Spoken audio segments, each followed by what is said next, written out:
বিসমিল্লাহির রহমানির রহিম। আজকে শুক্রবার, বলিলাম সিম তুলব।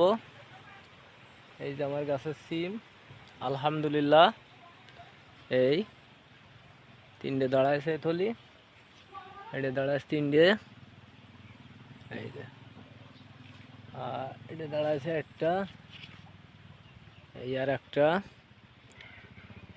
এই যে আরও একটা, এটা দাঁড়াইছে দুটো।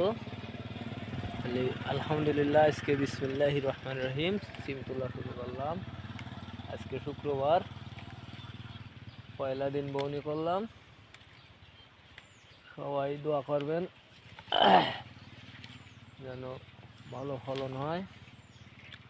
এই সিম।